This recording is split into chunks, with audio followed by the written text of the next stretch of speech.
Baik, assalamualaikum warahmatullahi wabarakatuh. Selamat pagi. Di sini saya akan mempresentasikan tugas dari mata kuliah Interaksi Manusia dan Komputer. Mata kuliahnya diampu oleh dosen Bapak Dwi Haryono MKom. Saya Iman Maulana dari kelas Sistem Informasi kelas malam semester 5. Baiklah, berikut tugasnya. Tugas yang pertama yaitu mencari perangkat generasi CLI dan GUI. Masuk ke yang pertama, komputerasi generasi command line. Mulai dari pengertiannya, apa itu interface? Interface yaitu antar muka yang berfungsi sebagai perantara antara user dan pengguna dengan sistem operasi agar dapat saling berinteraksi. Umumnya sistem operasi atau OS terbagi menjadi dua, yaitu OS yang berbasis GUI atau berbasis grafis, dan yang berbasis CLI, Command Line Interface. Yang dibahas pertama dari tugasnya yaitu yang menggunakan sistem operasi Command Line Interface.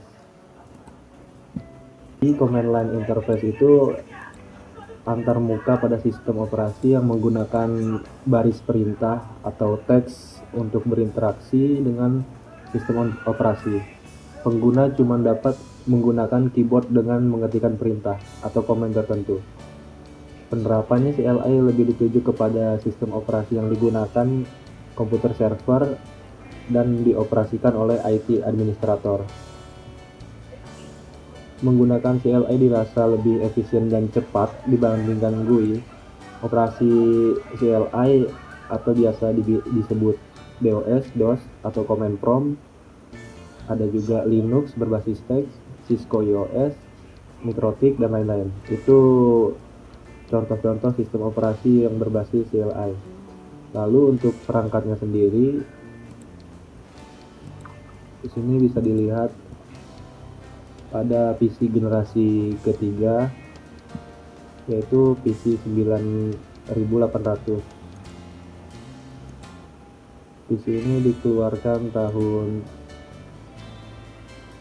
1982, diproduksi hingga tahun 2000. Untuk hardware-nya sendiri, prosesornya 32 bit, 16 bit, 32 bit, diproduksi oleh NEC dari Jepang. Lalu sistem operasi yang digunakan yaitu MS-DOS, yang merupakan sistem operasi yang dikembangkan untuk komputer pribadi berbasis 32 atau 86, dikembangkan oleh Microsoft secara kolektif.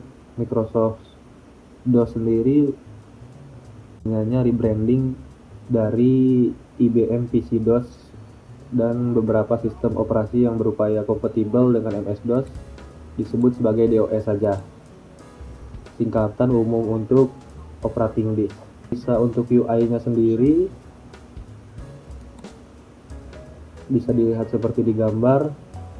Nah, ini ya hanya teks hitam dan putih, teks putih dengan background hitam, atau bisa di custom juga sepertinya untuk teksnya sendiri. Untuk UI memang bisa dibilang lebih cenderung membosankan, tapi dari segi user experience-nya sendiri sebenarnya menggunakannya cukup simple. Tapi kita harus mengingat script ataupun komen-komen perintah.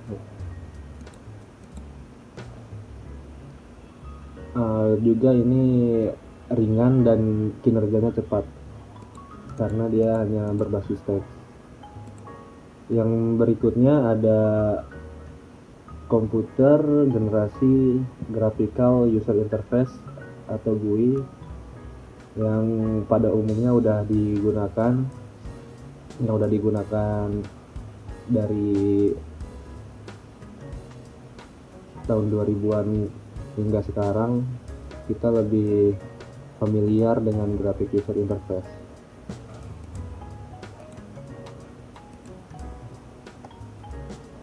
GUI sendiri yaitu antarmuka pada sistem operasi yang menggunakan tampilan grafis, dapat dikendalikan menggunakan beberapa macam alat input seperti mouse, keyboard, dan touchscreen. Antarmuka GUI ini terdapat banyak grafis seperti jendela, ada menu, tombol, icon, dan lain-lain, didesain supaya pengguna lebih mudah dan lebih nyaman. Jadi dia lebih user friendly terhadap orang yang awam untuk berinteraksi dengan sistem operasinya sendiri. Kalau dalam penerapannya, GUI banyak digunakan untuk penggunaan umum, untuk komputer desktop, komputer klien, karena tujuannya user friendly ya, jadi untuk umum. Contohnya di sini ada contohnya. Untuk komputer generasi produksi 2000 ke atas sepertinya lebih familiar menggunakan GUI. Di sini saya ngambil contoh Intel Core i5 aja, karena PC ini sendiri juga saya memiliki pengalaman menggunakannya. Dari segi sistem operasinya, untuk GUI saya mengambil contoh Windows 10 karena saya lumayan lama juga untuk menggunakannya. Windows 10 ini sistem operasi yang dikembangkan oleh Microsoft, masih bagian dari sistem operasi Windows NT. Ini gambar berikutnya. Ini contoh tampilannya, contoh tampilan interface-nya, grafisnya. Analisa UI-nya, jika menurut saya Windows 10 ini desainnya minimalis, ikonnya flat design, ya bisa dikatakan secara grafis dia futuristik dan modern lah jika dibandingkan dengan Windows XP yang terkesan terlalu simple dan jadul. Kalau di sini dengan warna-warna yang lebih bright, terus icon-icon yang simple, minimalis, itu terkesan jauh lebih modern.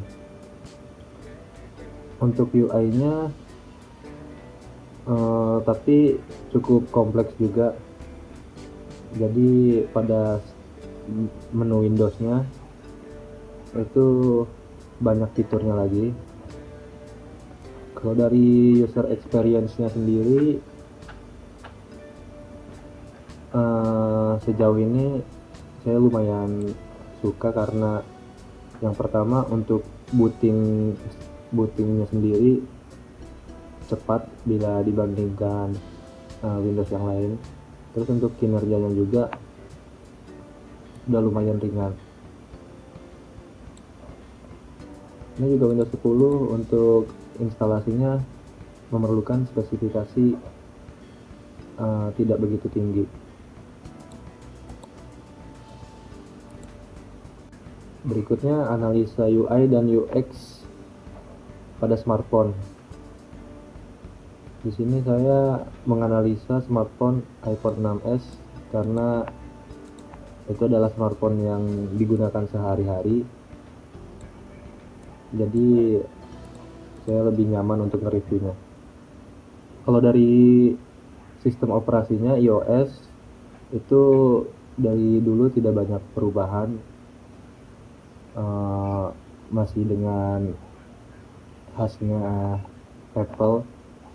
Tapi apabila dari user experience sendiri, dengan banyak upgrade dari iOS sendiri, itu banyak fitur-fitur yang lebih memudahkan kita dan lebih efisien aja. Bila dibandingkan dengan Android yang sangat kompleks, saya rasa untuk iOS, UI maupun user experience-nya juga lebih simple. Kemudian slide berikutnya ini ada analisa UI dan UX dari aplikasi dan produk masyarakat. Di sini saya mengambil contoh Bukalapak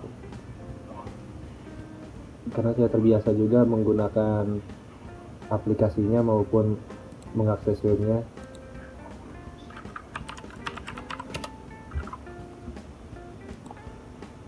Dari analisa user interface-nya sendiri, Bukalapak ini cukup ringan, tapi menurut saya lengkap, tidak berlebihan. Desainnya, kalau dari segi desain cukup simpel juga dan mudah dipahami oleh orang umum.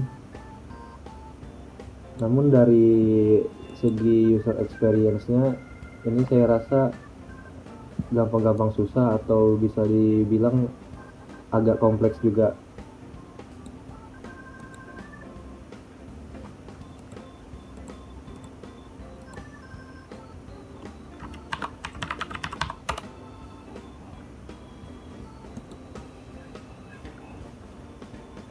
Agak kompleks karena terlalu banyak fitur dan terlalu banyak yang menurut saya kurang penting.